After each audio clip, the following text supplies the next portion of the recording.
The Dateable podcast is an insider's look into modern dating that the Huffington Post calls one of the top 10 podcasts about love and sex.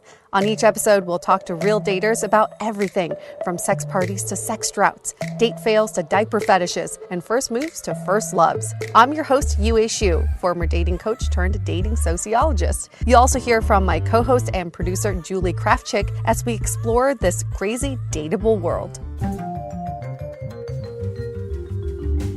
Hey friends, welcome to another episode of the Dateable podcast where we dig into the ins and outs of modern dating, but also the whys, hows, and whats of people's behavior. We're on it. Yes, we have an episode that's coming soon of why the what needs to be the question, not the why. So we'll leave it at that. We'll let you all be intrigued for a few weeks, but it's a good one. We always have good ones, though.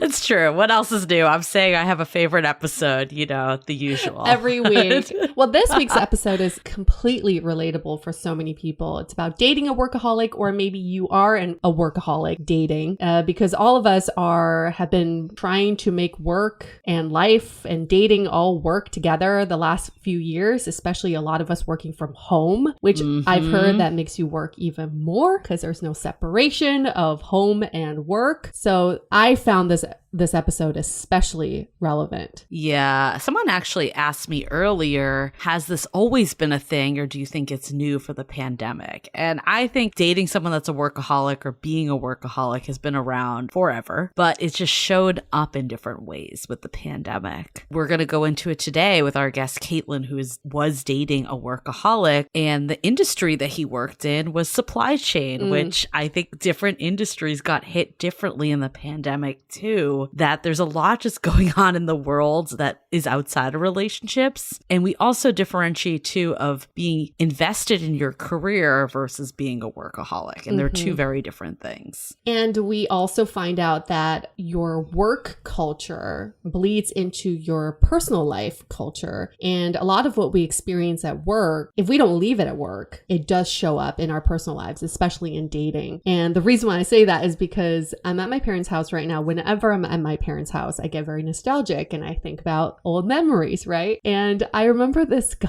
I was dating in New York, and I couldn't remember how we broke up or why we broke up because he was wonderful and we had a great relationship. So I dug through my emails because our final goodbyes were through email, and it was shocking because I totally blacked this out. We broke up because he was working and going to school at the same time. So he could not make time for a relationship. And I, at the time, was trying to be an actress and a TV host. So my schedule was really erratic, and I'd go on auditions during the day and I'd be at home waiting for him to be done with work. And the point of contention for us was that our schedules never matched up. I ended up blaming this on him not creating time for us. And his side of the story was that he felt so much pressure from me because he couldn't keep up with my lifestyle because he was so busy with work and school that he felt like he could not live up to my expectations of what a good boyfriend would be. And it's really interesting, our back and forth in the email. I blame him for a lot of it. He blames me back. And at the end, it was a very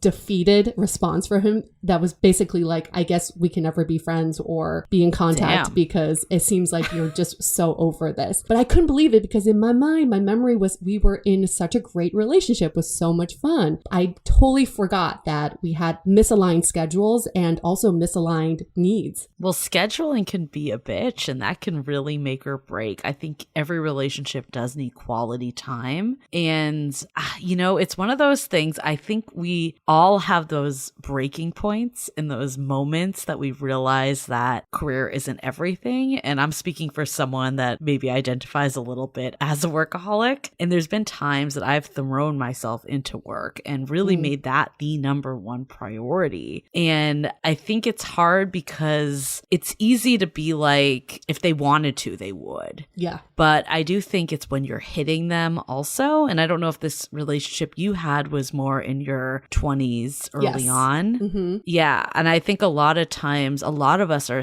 using those formative years after college to really establish ourselves in our careers. Like, I know for me, I really wasn't dating until the late 20s because I was so career focused. And from an early age, I got drilled into my mind, just make sure you can support yourself. Like, everything else will come after that. So that was always a priority for me. And, that's what brings me to current day where I'm freezing my eggs because, everything happened a little later than I think you think growing up. And in today's world, especially with women really focused on career, there's a reason why these corporate companies are giving benefits like egg freezing and ways to keep you in the corporation longer. And, a big part of why someone asked me, or Janice, our moderator, made a comment that she thought it was interesting that I was freezing my eggs having with a very serious partner, where most of the time she's heard of it being when you're single. And I totally get when you're single because you just you don't know what's going to happen, all that. But I think for me, it became more real that this was something I potentially want down the road because I could see it. And I think currently it's like I am focused on my career. I am focused on different aspects that I want to grow in the next couple years. So having that extra time, which is what egg freezing affords you, that's why companies are shelling out thousands of dollars to do this. It makes sense. It's balancing it all, right? And so you're done with the process, right? Give us an update. I am done.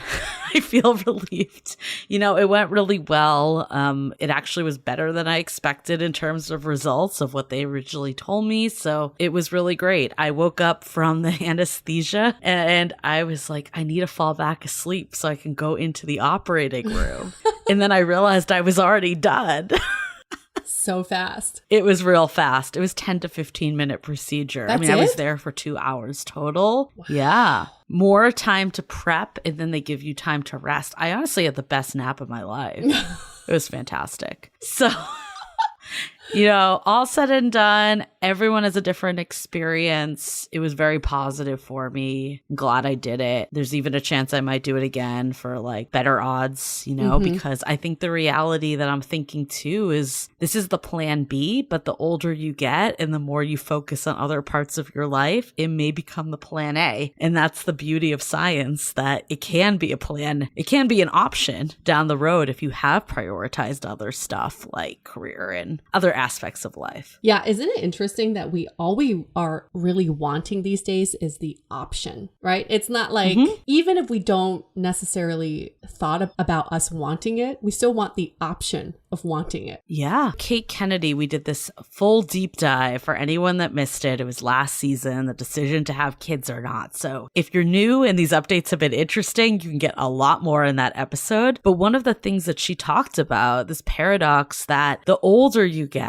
the more financially secure you get, the more your career is thriving, the least likely it is to have children. And it's almost like the time that you're ready, you're not ready because you're building up these other areas. And it almost is like the cards are stacked against you. Yeah, my friend May has been trying to convince me to have kids. And she had her first kid at 40, her second kid around 42. And her recent text to me was, listen, you're probably afraid to be an older parent, but it's good because you have the means to do so. You have more self-awareness. You're more confident in your career. You won't feel like you're stuck in a relationship and you won't feel like you're stuck in whatever stress that you're going through because you have the wherewithal to work through like the challenges as opposed to when you're younger. And I was like, that is a really good point. I mean, to me, I just feel like, down the line, if I'm 60 years old trying to chase down a 20-year-old, will I keep up? But she also made the good point is like, we're also a generation so focused on our health that we are going to be healthier 60-year-olds than our parents. Yeah. So we are more armored with like the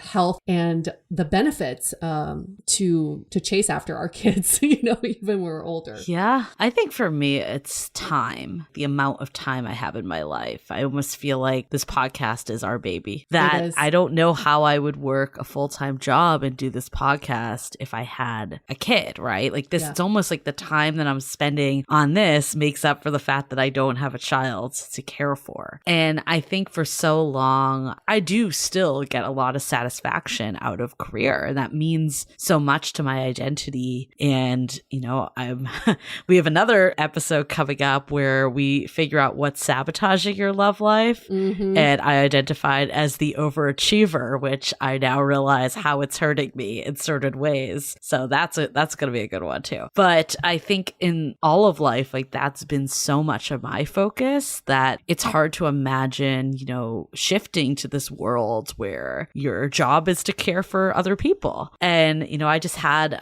2 friends over a little bit ago, and one of them brought her 4-month-old and the other one brought her dog. And I was like, this is the life I don't have yet, you know? But there's so much beauty of that life too. And I think I'm just starting to see that. And it's taken me a while. And that's the part that's the paradox, right? The less time you have when you need to see it. I think the fascinating part about you and I, it's just funny that we're aligned on this, is that we didn't think about kids without a partner. Yeah. And we both met someone that we can picture kids with. I don't know what it feels like to just picture life with kids regardless of the partner, but I definitely feel a stronger connection to kids now that I'm with a partner I can see having kids with. Yeah, I mean, I know a lot of people, that's an underlying struggle with dating too, that maybe you and I haven't had as much experience with, is this: I know I want to have kids, I know I want to prioritize my career, but you know, the clock is ticking and I'm not meeting someone, and that can be so stressful. And you know, again, I think everyone needs to make their decision on the freezing your eggs, but I've heard people say it does alleviate some of that pressure to find someone right away when you know you want kids no matter what. You know, I heard something really interesting from my friend Ryan. I'm going to give him a shout out, and you know him, Julie. So my friend Ryan just came back from over a year living in Taiwan. And he said in Taiwan, if you get divorced and you have kids, the kids automatically go to the dad. Wow. Because they want women to have a higher chance of remarrying, and they know that their chances are lower if they are single mothers. So isn't that interesting? They immediately default to the dad, and the woman would have to fight really hard to get full custody or even partial custody. So this way, society is saying this allows for women to remarry. Fascinating. That is fascinating. I mean, I think I'm also always fascinated at the stats of the gender pay gap. Is actually between men and women, it's not that much difference. But where it becomes different is women with children. Mm-hmm. That's when there's a huge pay gap. And, you know, I think we just we'd be naive to say that having kids doesn't affect your career. I think, you know, there's some people that can make it all work, but it's hard to do it all. Yeah, being on the receiving end of recruiting and hearing recruiters talk about, oh, woman being of a childbearing age, should we stay away, has been a real discussion. Damn. Yes, it's not legal, but I've definitely heard it. And then in China, it's completely legal to think that way. So in China, I think you get a year's off for maternity leave. So a lot of companies will stay away from women in their late 20s and early 30s for that reason.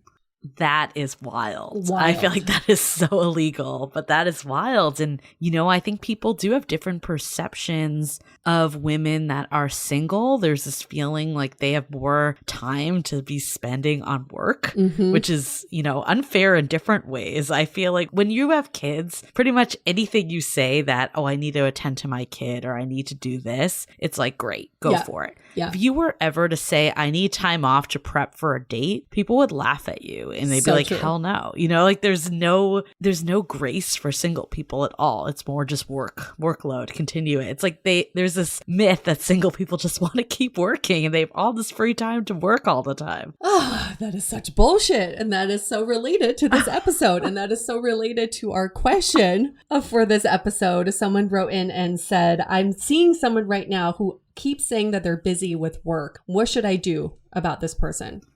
Haven't we all been there before? Yep. I know I certainly have.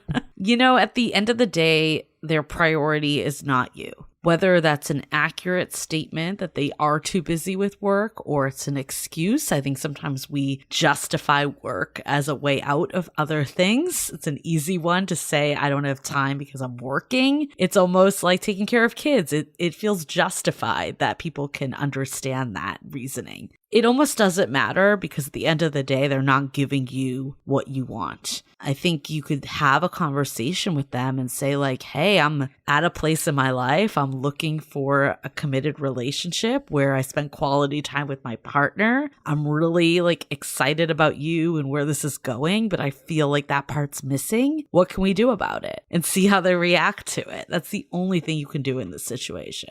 People who pour their heart and soul into work are people who somewhat have an avoidant tendency towards relationships. So we hear this from people who love to go to work because they have more control at work, they have more power at work, and they don't feel that they have that in their relationships, or they don't know how to communicate the needs that they need in a relationship to their partner. So then they just, again, avoid it by getting work in the way and using that as an excuse. But like what Julie just said, anybody who pours so much of their time into work is not prioritizing you. And it's at this point, there's no need to even ask, why are you doing that at work? It's proof is in the pudding. Action speaks louder than words. And if you're seeing an imbalance of time spent between work and you, then you kind of know where you stand here. So I think in this situation, it is important to have a heart-to-heart conversation with your partner and say, listen, I want to be a priority too, but if work right now is what you want to prioritize,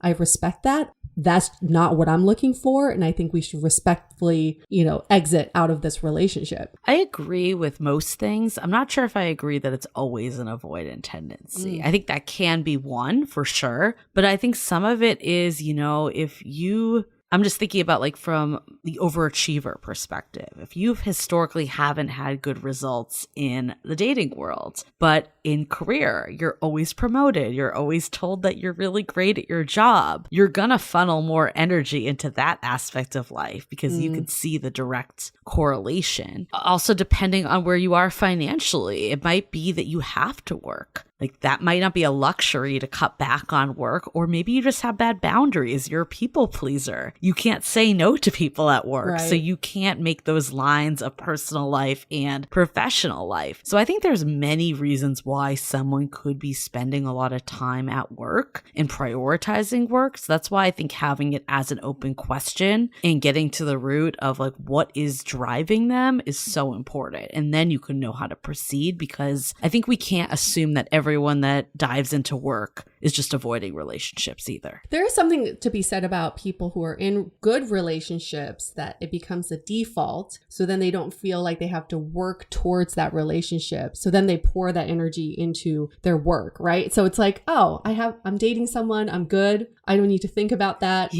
category. I can just focus on my work now. And I hate to be on the receiving end of that, because you're like, wait, we created this good relationship and now you're basically throwing it away. I mean, I felt myself start to think that way when we were looking at like New Year's resolutions, and I had to stop and be like, nope, this doesn't ever stop. It's not that you just got the partner and now it's done and you can move on to another area of life. I really think it's, if you want all these facets of life, you need to find the way that you can balance them. And that might mean that you don't give 120% to work. Maybe you dial it down to 80% and you could still be killing it at your job and progressing your career that way. And sometimes more time doesn't always mean that you're actually giving better results either. Right. Sometimes being smart and work is knowing what to focus on and what not to focus on. So I think it's getting really clear of what's important to you as the person maybe working too much and then the person that's on the receiving end, and seeing how you can learn to balance better if both of you want to go that route. Well, we have so much more info in this episode all about this topic. We go into it all, and, there's no wrong way or right way to do any of this. It's all what works for you. But I think with the big point of this episode is it's great to be career oriented, but not necessarily at the expense of everything else in your personal life. There's always a balance that needs to happen. Everything in moderation, guys. Everything in moderation. Yep. That's where the word aholic comes from, right? It's the same as alcoholic or any other type of aholic. It's the obsessive compulsiveness of it, not that you're doing it. Mm-hmm. Okay, so time for some announcements. We are so excited that we've been having the cameos roll in lately. We just recorded one right before this, and we love how creative you all are getting with the cameos. You know, for people's birthdays, when your friend breaks up with someone, getting them pumped up for a date or yourself. We've had a few that people have written in for their own first date pump up, and then some for their friends that are getting back in the game. So there's been so many creative ways to use Cameo, and we've just loved recording these. And also, if you just want to like call out a ghoster, call out someone who wronged you, we're so good at that. You don't have to do it. We'll do it for you. We're here for it. We're here for it. We haven't done those yet, but we are here for it and ready to go. Be our first. Take our virginity on that one. So you can find us on Cameo just by searching for Dateable Podcast. We'll be the first one that pops up. Awesome. Okay, other announcements. Loving the Time of Corona is our Facebook group. The Sounding Board is our premium group. Reminder to register at dateablepodcast.com/sounding board. We'll let you into all the weekly sound offs, the office hours with the two of us, but you do need to go through that website to get in. So just a PSA again, so we're not ignoring you. I want to say that every week because I don't want all the people that are pending to think that we're ignoring them, but there is an extra step there. And then at Dateable Podcast is us on Instagram and TikTok. We need to grow our following on TikTok, so help us out. We're fucking everywhere, okay? We're everywhere. Okay, and let's do a few quick messages from our partners for this episode. This episode is sponsored by Betterhelp Online Therapy. Relationships take work, especially the most important one you have in your life, your relationship with yourself. A lot of us will drop anything to go help someone we care about. We'll go out of our way to treat other people well. But how often do we give ourselves the same treatment? So this month, BetterHelp Online Therapy wants to remind you that you matter just as much as everyone else does. And therapy is a great way to make sure you show up for yourself. For me, therapy has been an eye-opening experience because I didn't realize how much I needed the support and tools to process my feelings. BetterHelp is online therapy that offers video, phone, and even live chat sessions with your therapist. So you don't have to see anyone on camera if you don't want to. It's much more affordable than in-person therapy, and you can be matched with a therapist in under 48 hours. Give it a try and see why over 2 million people have used BetterHelp Online Therapy. This podcast is sponsored by BetterHelp, and Dateable listeners get 10% off their first month at betterhelp.com/dateable. That's BetterHelp.com/DATEABLE. This episode is made possible by ZocDoc. Finding and booking a doctor who's right for you doesn't need to be a terrible experience. Will they take your insurance, understand your needs, or be available when you can see them? With ZocDoc, the answer can be a refreshingly pain-free yes. ZocDoc is a free app that shows you doctors who are patient-reviewed, take your insurance, and are available when you need them. You simply just go to ZocDoc.com, choose a time slot, and whether you want to see the doctor in person or do a video visit. And just like that, you're booked. And that's exactly how I found my new doctor after moving to LA. Every month, millions of people use ZocDoc, and I'm one of them. It's my go-to whenever I need to find and book a doctor. Finding a quality doctor really shouldn't be that complicated. ZocDoc makes the search so much more pleasant. For our listeners, go to ZocDoc.com/dateable and download the ZocDoc app for free. Then start your search for a top-rated doctor today. Many are available within 24 hours. That's ZocDoc.com/DATEABLE. ZocDoc.com/dateable. Okay, let's hear it from Caitlin about dating a workaholic.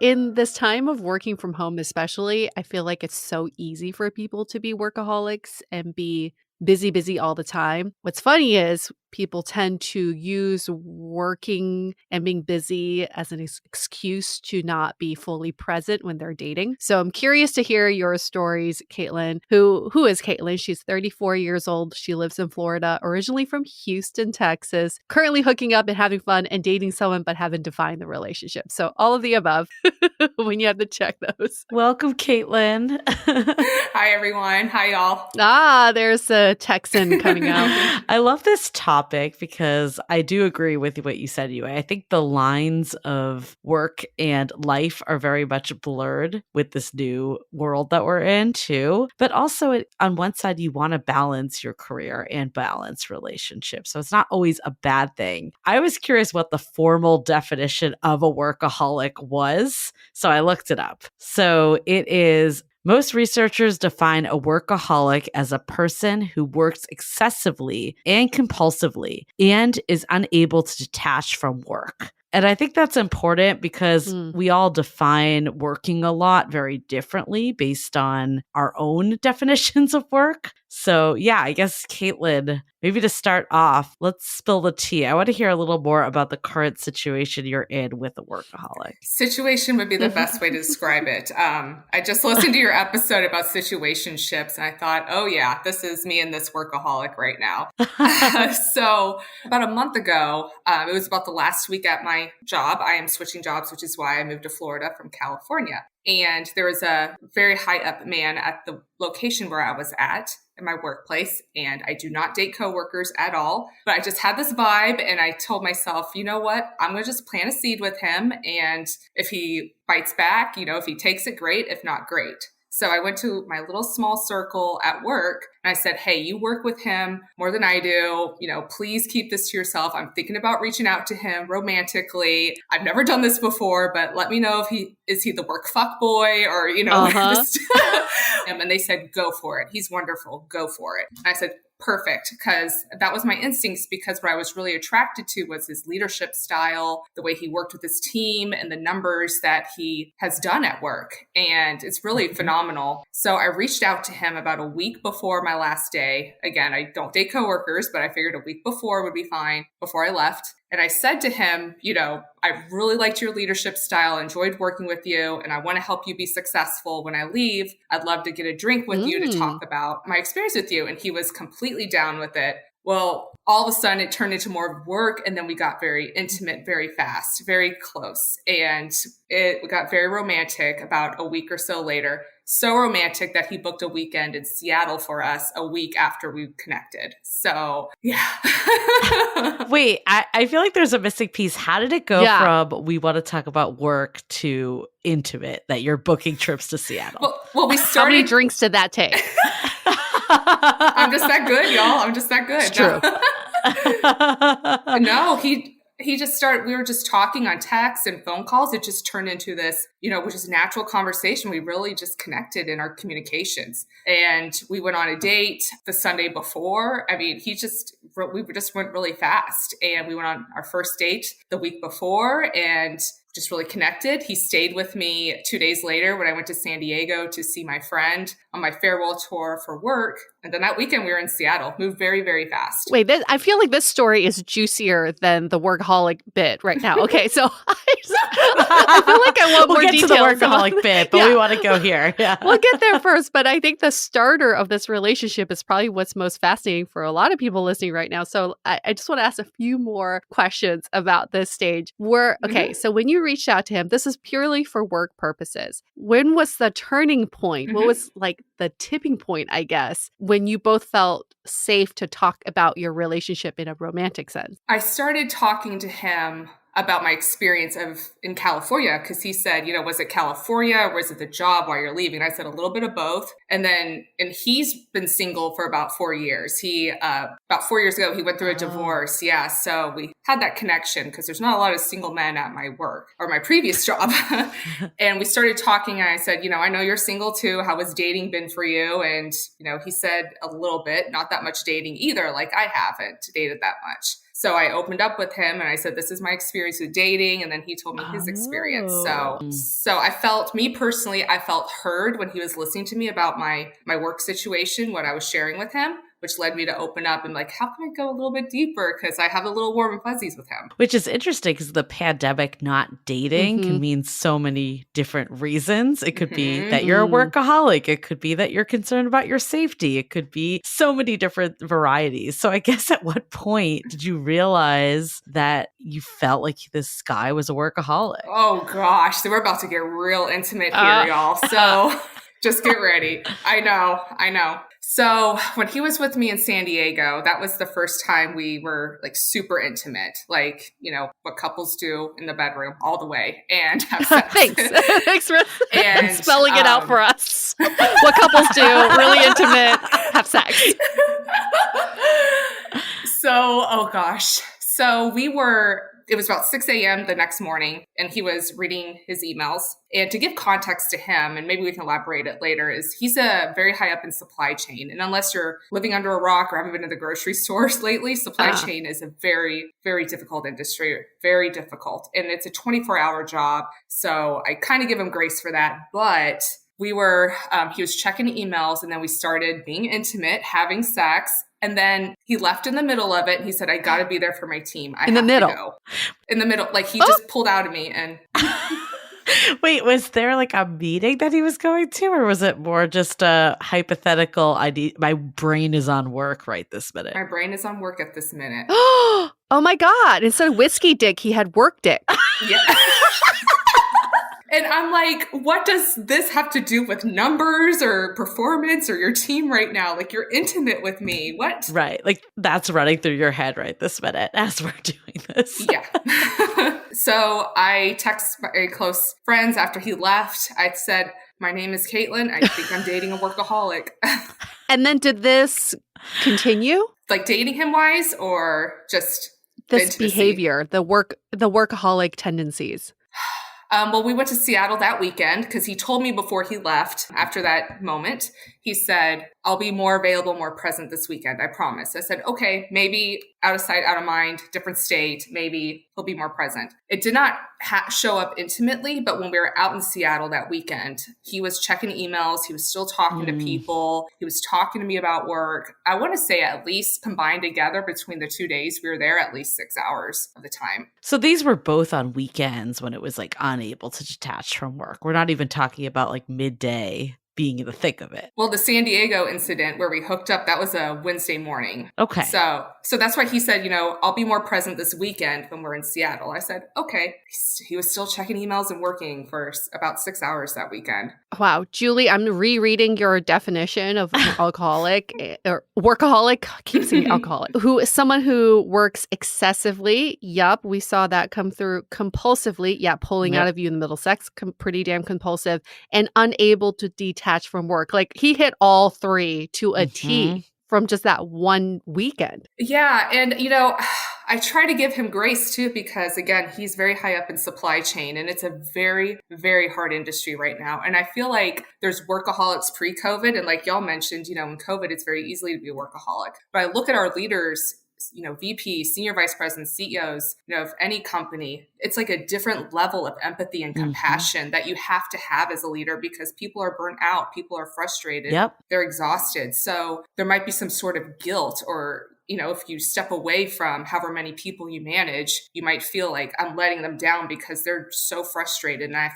feel like I have to be there present at all times to keep them motivated. So it's like a different kind of workaholic. That's a really good point, because we're in the Great Resignation also. So I think, some of it's probably the empathy base that you just brought up, but also probably the fear of losing people too, and just creating more work to rehire and all that. Oh, absolutely. That was a big concern when I put in my resignation. They said, whoa, you're a high performer. We need to talk. So why are you leaving?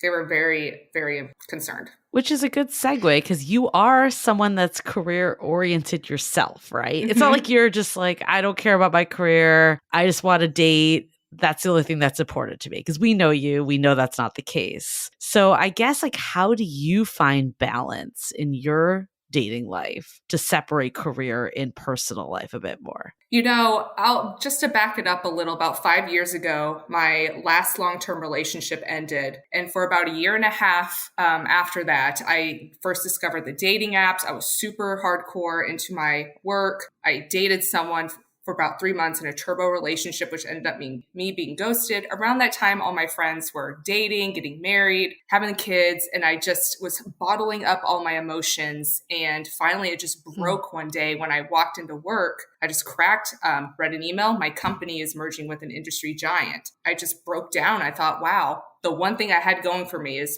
probably going to be taken away. So I realized at that point, once you put yourself all into work, you're really missing out on things in life because you're just a number. You could be axed immediately, or a pandemic can wipe your industry away. So for me, I realized if I want to be a better teammate professionally, if I want to be a better partner, a better sister, a better friend, I need to have that balance, because when I'm rejuvenated, when I exit, I'm more present and just a better person overall. So that moment, that whole year and a half where I just bottled up my emotions and then I cracked when my work was potentially taken away from me, when I realized, you know what, it's not, you got to balance.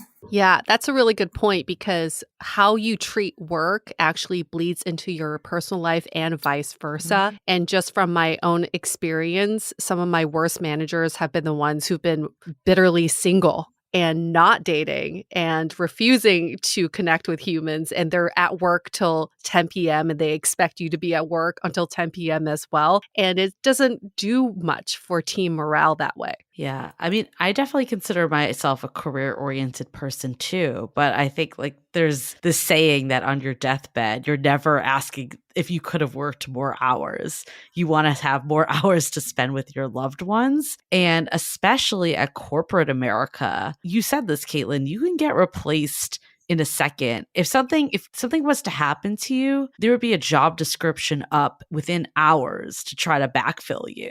Where your personal life, you can't backfill someone that way because there's so much more that goes into it. So I think there is, work is important. It's not like it's not important. It gives us purpose. It also helps us financially pay for things. But then there also needs to be the line of, this isn't my whole world either. And I wish I had that with the workaholic situationship I'm in, because, he talked to me about his divorce from 4 years ago, and people go into work. I feel like people put their effort into work too, to cover their emotions. They might be feeling things. Just judging on the actions I've seen with him, I don't think he has separated those two yet. I think a lot of people do that. I know I've been there before when, going through a breakup, it's easier to suppress emotion and just funnel all your energy into work. Absolutely. Yeah. And when you're succeeding at work, when you're putting your work into it and you're succeeding, it's kind of addictive, you just fall into that trail. Well, it makes you feel like you have something under control. If you don't have your personal life under control, at least at work, you feel valued. So now that you're in this situationship and you haven't known him for that long in a romantic sense, have you been able to call him out on some of this behavior? After Seattle, I felt him get a little distant, and my gut was talking, and I thought, it's my first week at the new job. Maybe he's giving me distance. Work is work. But then finally I said, I need to speak to him. So I said to him, look, my gut is talking right now. Our vibe is off. Again, my gut is talking, and I'm just reaching out to you to see how you're feeling. And he said, well, I'm not planning on leaving California for a few years.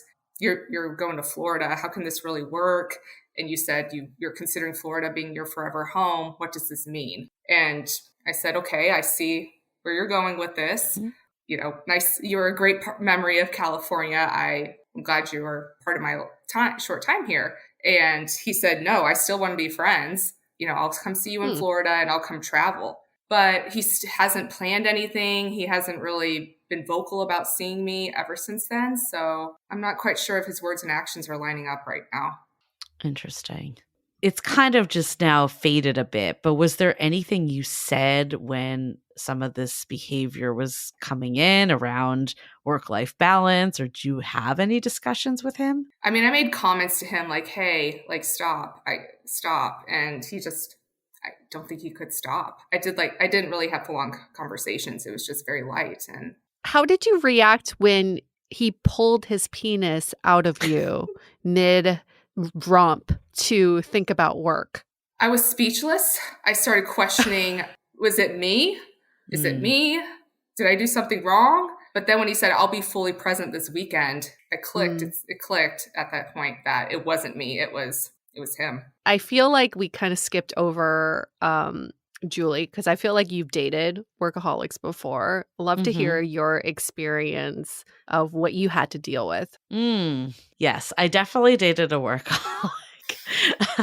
Maybe there was one person that particularly stood out. And I think one thing that I dealt with was it was always on their terms. At first, I thought it was really awesome that this person was making all the plans and deciding what restaurants to go to and booking the reservations. I was like, finally, someone super proactive. But I quickly realized that anytime I suggested something, it was not met because it was all around his work schedule. And that was what was driving the proactiveness. So I think that was one piece that was challenging with it. I think the other was that it like plans would get broken during, there were times that we had plans and it was like, oh, I have to work late. And it didn't really feel like there was a remorse from it. And I mean, I don't know what their work schedule was really like. Like maybe it was so urgent that they couldn't do the plans with me, but I had trouble seeing that. So I guess what I would have hoped for is one, is that really actually the truth? Like, could you do it tomorrow, and still make that room for someone? Or was this just you saying you didn't want to make room for someone? But then also, if it truly was like, I need to do this tonight, having more visibility into that. And I think that's where it goes back to the communication aspect of just getting like, oh, sorry, I got to work late. That doesn't do it unless you're really sharing what's going on for you. Yeah, I guess have you ever dated a workaholic? I've never dated a workaholic in the traditional sense, but from this discussion, I realized I've dated someone who was married to their work and I was their mistress. And that didn't make me feel good. It didn't mean that he was working all the time, but he certainly talked about his work in a much better light than he was talk about me. And he would often, during our short-lived relationship, he would often text me articles, like TechCrunch articles about his industry and his company. Yet his coworkers knew nothing about me except for my name. But I knew everything about his coworkers. So that was a huge red flag. He was married to this sexy company and I was just there for a distraction. And even after we broke up, he would still send me articles about his company that IPO'd. And oh my God, look at how we're doing. I'm like, I don't give a fuck. I don't work there. Why are you sending me this?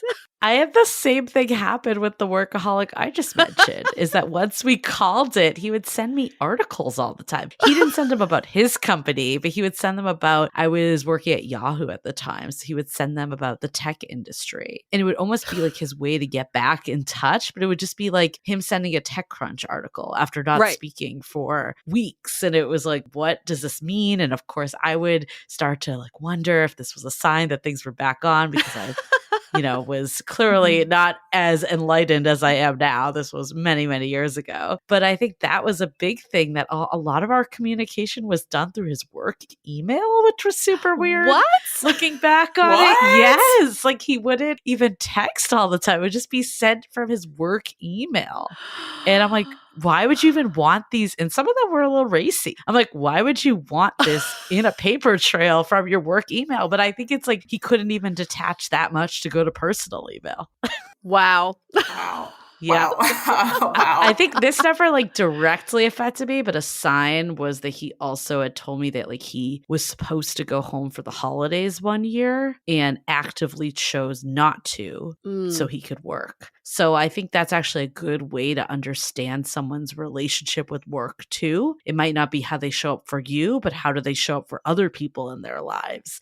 If you're dating someone successful, but they balance friends and family well, then that could be a sign that they have better balance than someone that has no friends, doesn't ever see their family. Like that's a big piece of it. That's a good point because I turned in my notice for my job in Florida right before the holidays. And my mom said, are you sure you want to come home? Do you want to start packing, get moving? And I said, nope, I want to see my family because I might not ever see y'all ever again. So I'm not going to turn this down. I will be there for the holidays. That's huge. Yeah. I think that's such an important question to ask in early dating is who are the closest people in your life and how do you show up for them? And I can guarantee you that guy I dated would have named 5 of his coworkers, including his boss. It's like my best friend is my boss. My angel investor is my BFF. Yeah, exactly.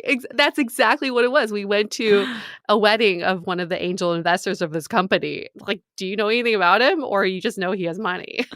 Let's hold that thought for a few quick messages. This episode is brought to you by Murad Skincare, a line of clinically proven, cruelty-free products that meet the meticulous standards for safety, efficacy, and care you expect from a doctor. One of my favorite products is the Invisascar Resurfacing Treatment, which I've already seen some results from using it for just a few weeks. Founded by Dr. Howard Murad, who is a board-certified dermatologist and trained pharmacist, recognized around the world as a visionary for his unmatched scientific innovations, Murad has also launched a digital magazine and a podcast called Well Connected by Murad, connecting the dots between science and wellness. Find the digital magazine at wellconnected.murad.com and the podcast Well Connected by Murad wherever you listen to your podcast. And for Dateable listeners only, go to murad.com and enter the code DATEABLE for 20% off and free shipping for orders of $60 or more. Again, that's murad.com and enter the code DATEABLE, DATEABLE, for 20% off and free shipping for $60 or more.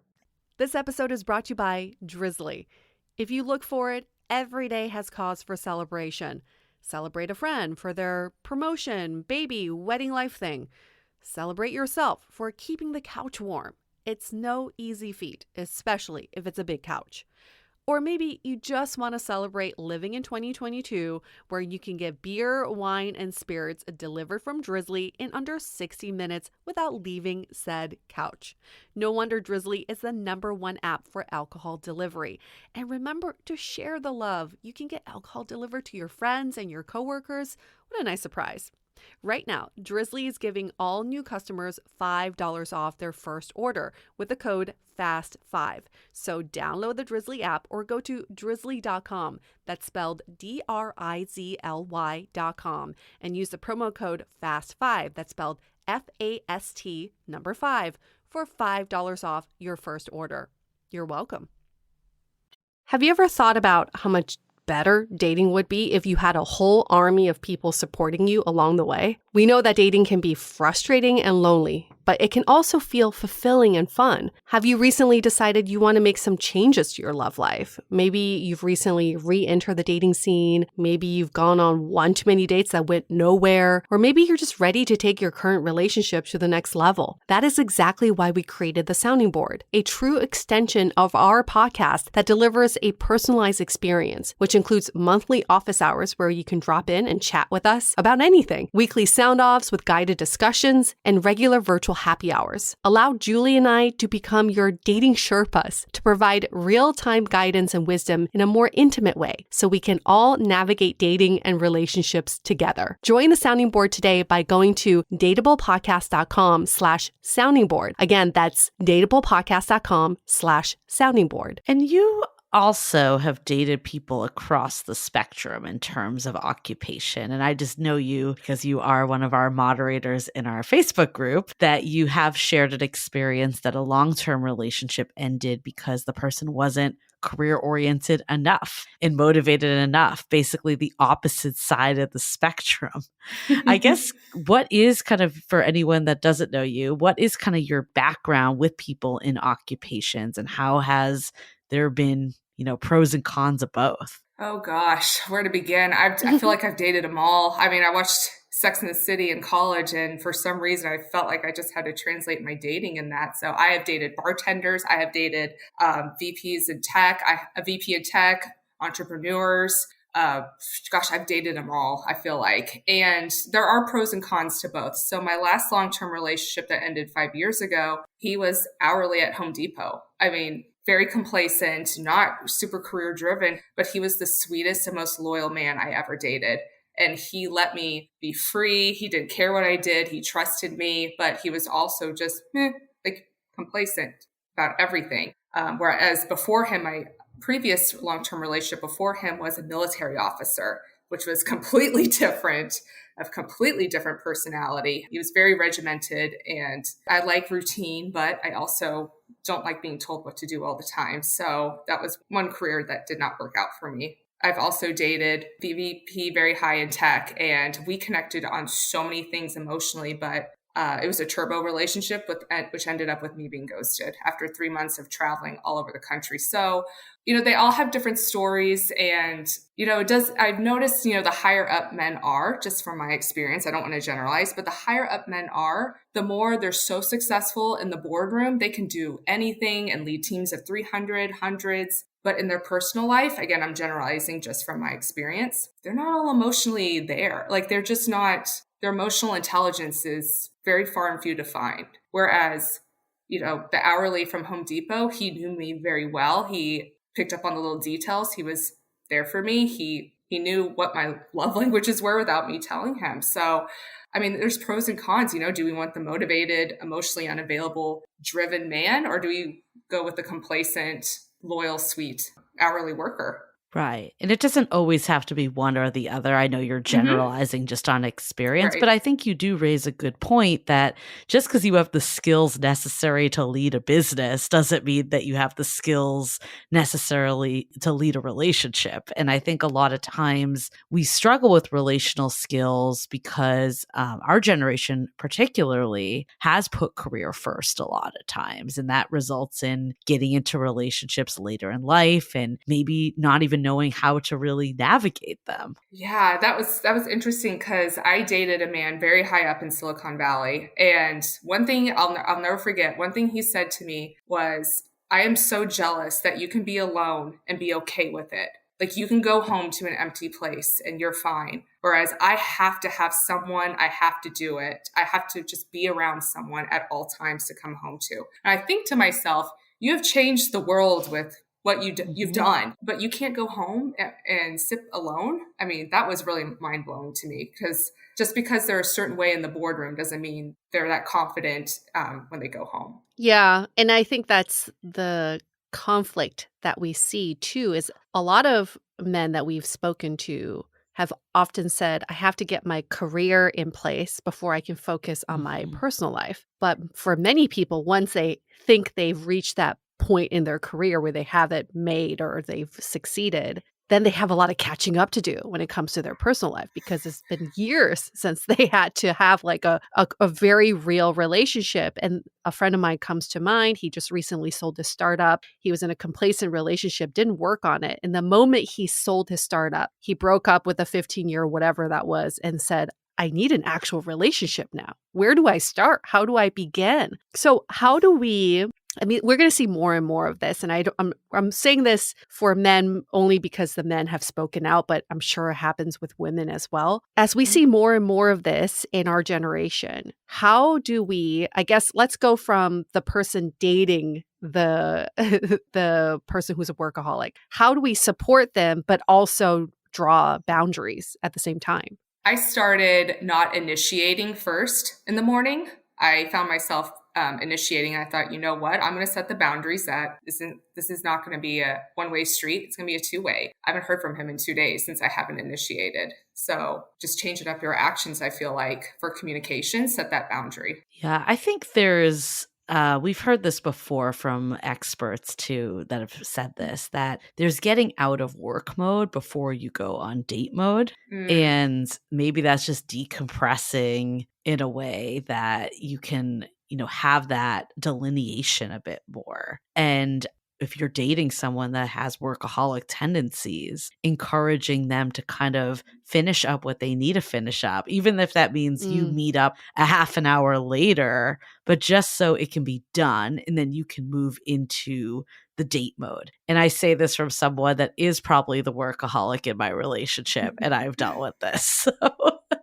So I guess that's an example of women. I think it runs both ways. I don't think this is a male exclusive thing at all. So that's a really good point. I have my own personal rules when I date. I only date on the weekends, like first dates, until I get comfortable with you. I will not date Monday through Friday because I'm not fully present, because I know how hard I work. I'm not going to show up and just talk your ear off about work at happy hour when I want to get to know you and be in the right mindset. So that's my personal rule with dating. And I actually brought this up with one date about 2 years ago. He wanted to see me more. He said, I want to see you more. I want to see you more. I said, I don't know you well enough to see you on a Tuesday yet. I won't, please. Like, you will get a better date with me if we meet on Saturday or Sunday. And he really didn't like that. And we didn't work out. I like that because you know yourself so well that you can communicate when you are in the best mindset. If you're dating someone who's a workaholic, you also challenge them to think that way too. I want you and all of you. So give me the days and times that you think you can be fully present, or I don't want to see you because it doesn't do any of us any good. That's a good point. If Workaholic reaches out to me, I can say that to him.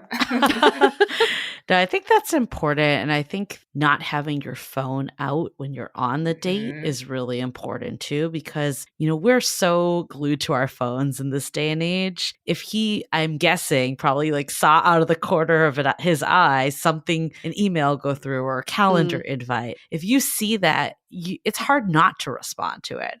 So I think just putting it in your bag or in your coat pocket or something away when you're in date mode time is super important, because then you don't even have that temptation. Absolutely. He probably was checking emails when I'd go to the restroom or walk away for a second. I think I used to have a rule too of just not talking about work. I didn't like to talk about work on dates. It wasn't a rule I necessarily communicated, but for me, I wouldn't hide anything. If someone asked me what I did for work, I would obviously tell them, but I would try to move the conversation along into something a little more fun and upbeat, especially for the first date, because it's important to understand someone and where they're coming from and what drives them. But I think you can do that later on. What I wouldn't want to get sucked into is the mundane aspects of work, because let's be honest, if you're not in someone's industry, you don't want to hear about that anyways. No. And even if you are,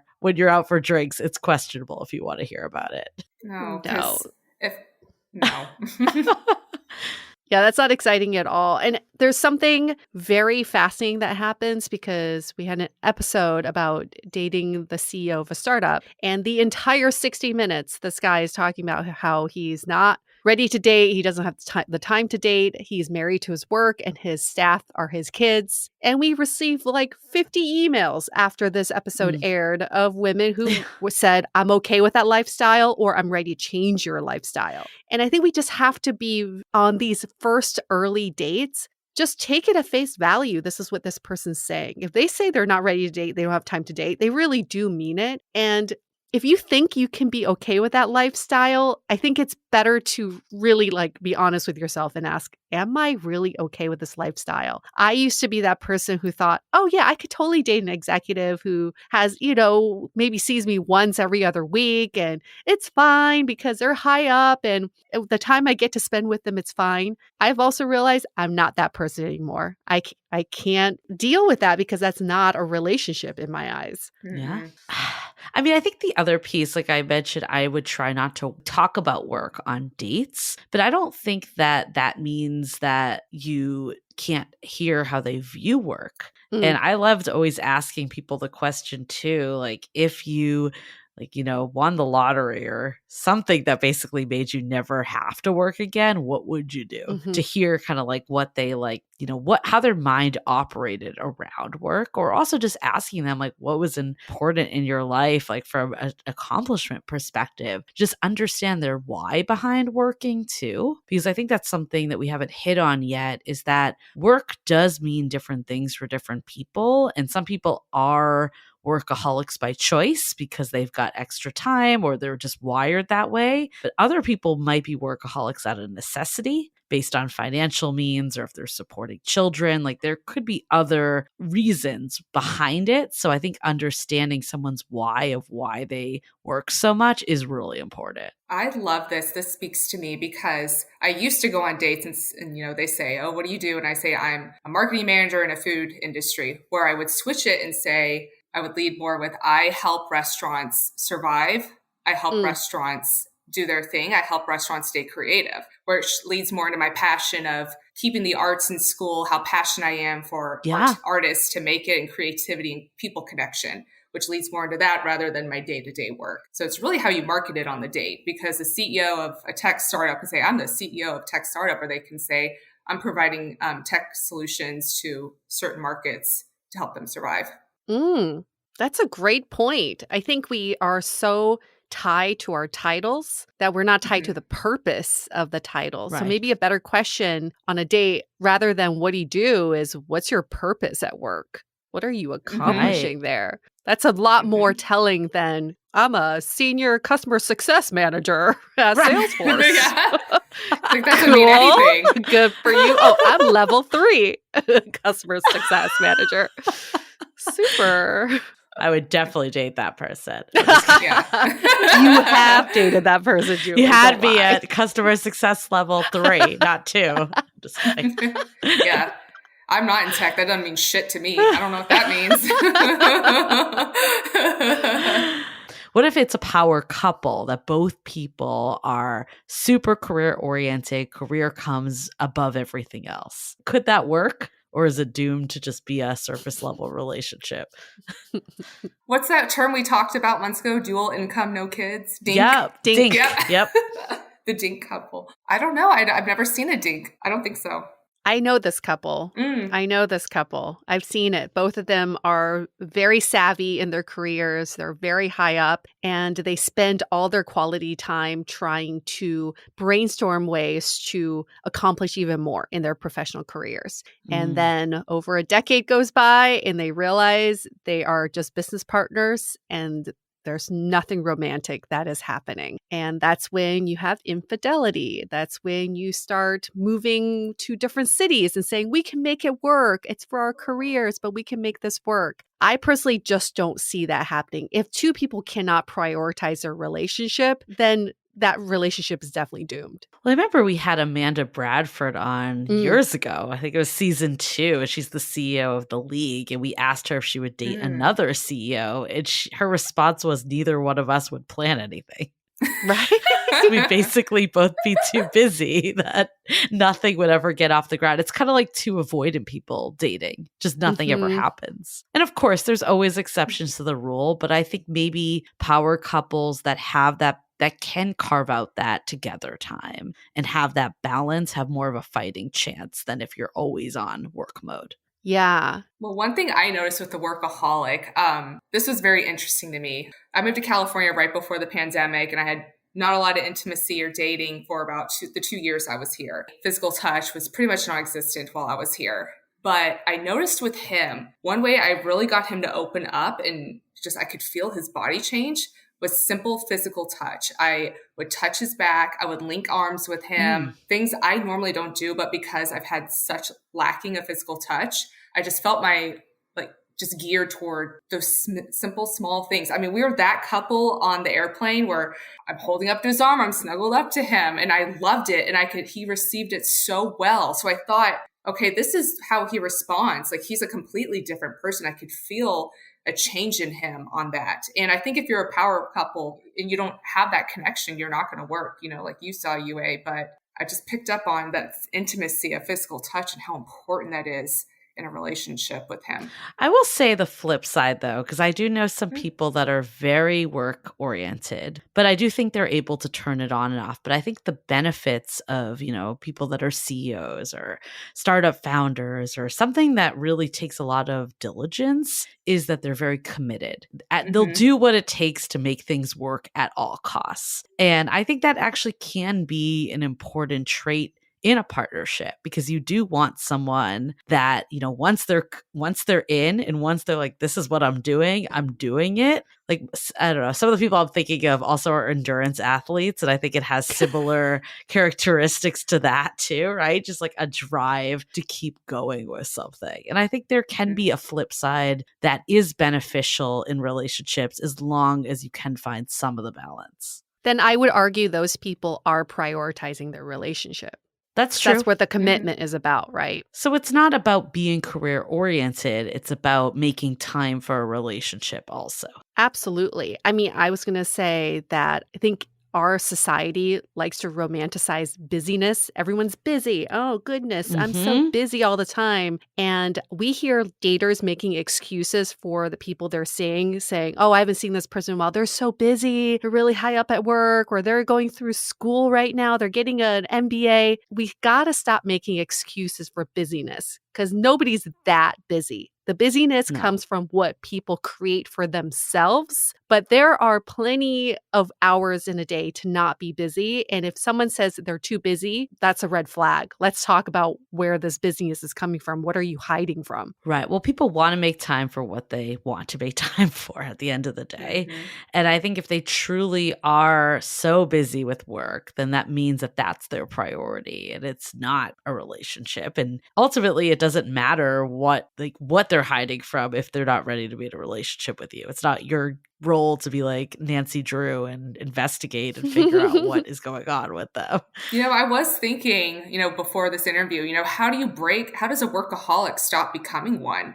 How do they do it? And I don't think it comes from me or anyone else. It comes from within. I feel like they have to maybe hit a point like I did, crack and think, Yep. you know what? I'm missing the real point of life right now. Yeah, I want to bring that to this conversation then because, okay, so we talked about there is a difference between being career oriented and being a workaholic. And the line really is making room for other relationships versus not. How do we then manage career, whether we're dating or in relationships? Like we gave a few tips of separating time, but that's not always realistic, especially if the relationship progresses. I know, Caitlin, you mentioned like you would only do things on the weekends until you got comfortable, but eventually you're going to get comfortable and you're going to want this person there. How do we think that we can balance career in relationships?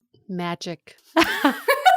Create more hours. I mean, isn't that the $1 million question? Because we're all maximizers. So everyone wants to maximize their professional life as well as their personal life. I think ultimately what I've seen with some of my workaholic friends is they crack when it comes time for a celebration, celebrating an accomplishment. They sell their startup, a milestone birthday, and nobody's there to celebrate with them. That loneliness really sets in, right? So you accomplish all of this, but you have nobody to share it with. So I feel like the answer to your question, Julie, is about constant sharing of a life with someone and knowing that when you go on these dates, even if you're not completely intimate yet, sharing more of your life with them and allowing them inside of who you are, I think will create more of that, less of that loneliness down the line.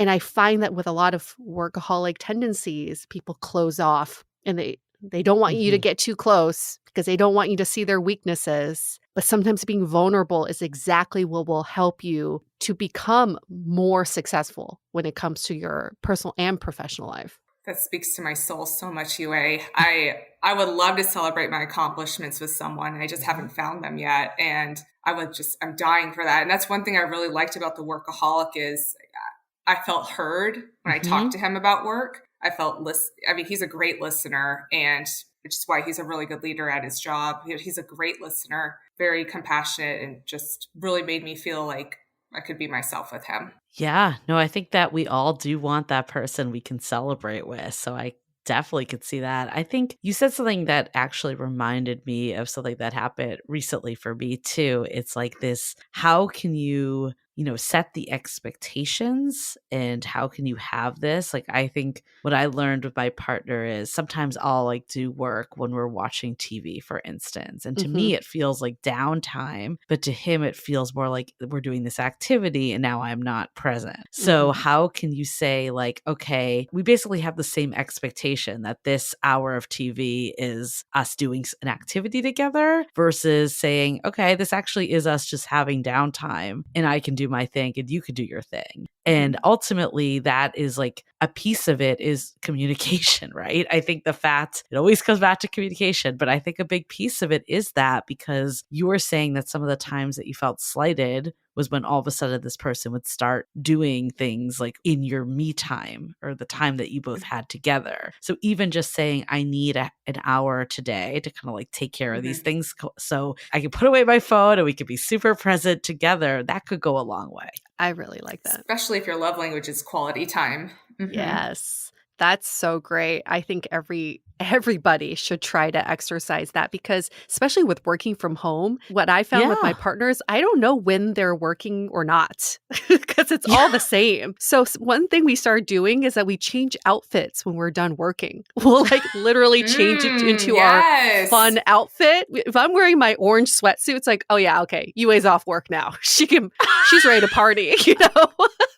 But I think that's what you need back when we were in the office. You come home from work, it's like, okay, you're physically home. That means you're off work. But damn, working from home makes it really tricky. Definitely. So I guess like what tips do we have for anyone navigating this? If you were to go through this again, well, I guess you're kind of still in it, but if you were to navigate this differently, would you have addressed the situations in a different way at all? Absolutely. And I would have said to him, this is where I am in my relationships. This is what I'm looking for. This is where I'm at in my career. And if you're available and present, and maybe just share my background too with people in, his type of role as well. And just see, are you going to be available and present? Because find the higher up you are, it's harder to be more available. Just really having those more vulnerable, open conversations instead of, because I felt like me and him were talking a lot about work because we used to work at the same place, but maybe taking it a little bit deeper once we got to the more intimate conversations. I could see that, especially with a coworker, being hard to get out of that boundary of work talk. It's almost like we need to set a boundary that we're not going to have any work talk at all at dinner or something. And that's what I told him too. I actually said that to him when maybe we were in San Diego or Seattle. I said, I hope we can stop talking about,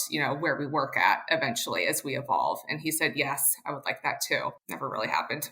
Yeah, that's tough when you have so much work tea to talk about.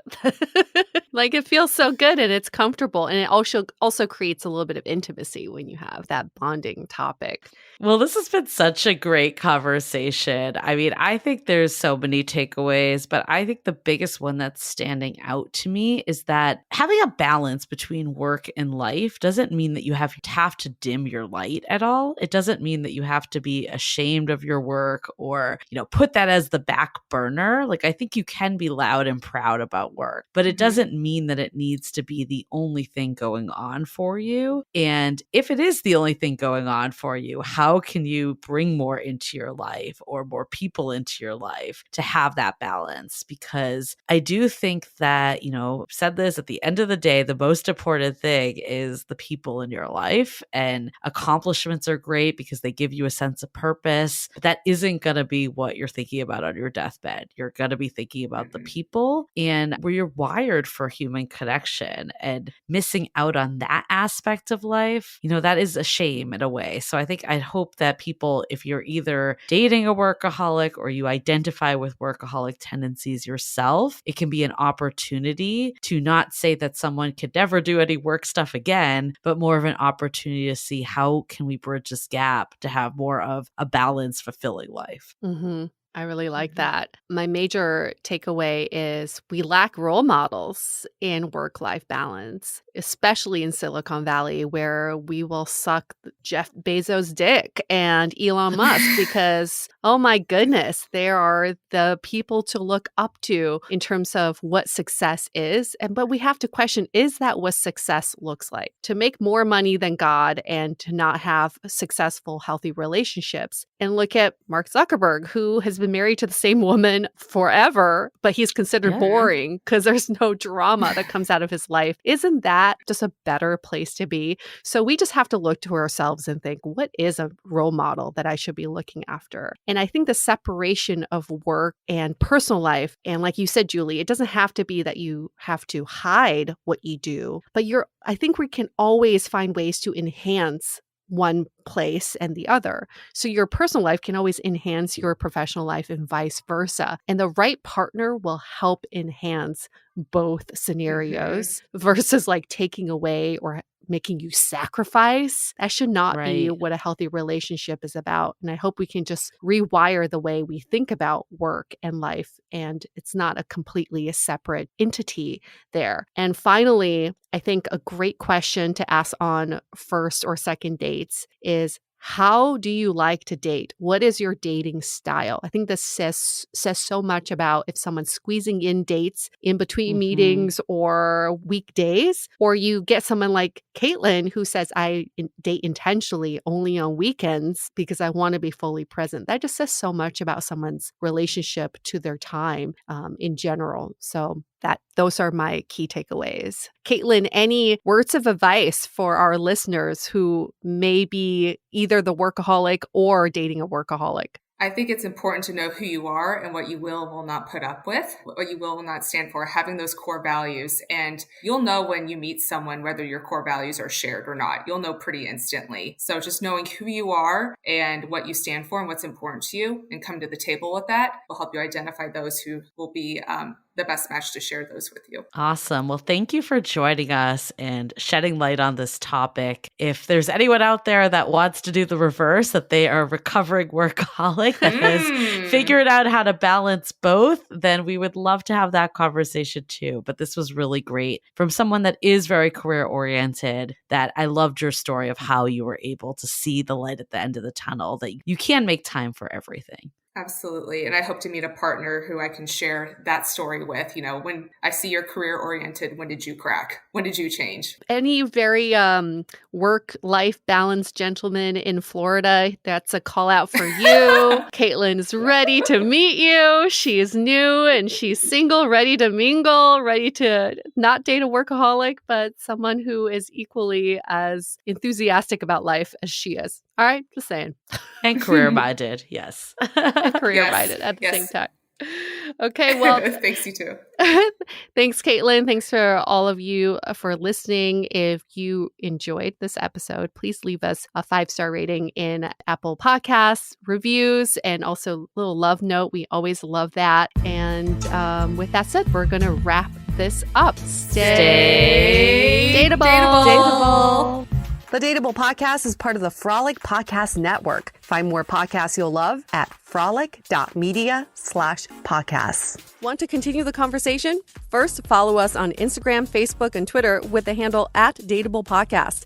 Tag us in any post with the hashtag StayDateable, and trust us, we look at all of those posts. Then head over to our website, dateablepodcast.com. There you'll find all the episodes as well as articles, videos, and our coaching service with vetted industry experts. You can also find our premium Why series where we dissect, analyze, and offer solutions to some of the most common dating conundrums. We're also downloadable for free on Spotify, Apple Podcasts, Google Play, Overcast, Stitcher Radio, and other podcast platforms. Your feedback is valuable to us, so don't forget to leave us a review.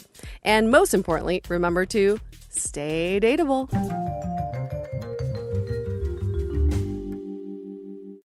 This podcast is brought to you by Paper, Tutors for All. When students struggle at school, finding a tutor can make a real difference. But tutors are expensive and most families can't afford one. What if that changed? What if tutoring was affordable? What if it was free? What if it was available 24/7 in multiple languages? Now it is. With Paper, schools can offer every single student free 24/7 access to tutoring. Visit paper.co to find out if your child has access to Paper today. Only at Metro by T-Mobile, you can upgrade to 5G and get more. More choices with the largest selection of free 5G phones, like the Samsung Galaxy A13 5G. And more 5G coverage on the T-Mobile network. Only at Metro. Most affordable versus major prepaid brands with eligible port ID and plan plus tax. 5G not available in some areas. If congested, users greater than 35 gigabytes per month may notice reduced speeds, and Metro customers may notice reduced speeds versus T-Mobile due to prioritization video at 480p.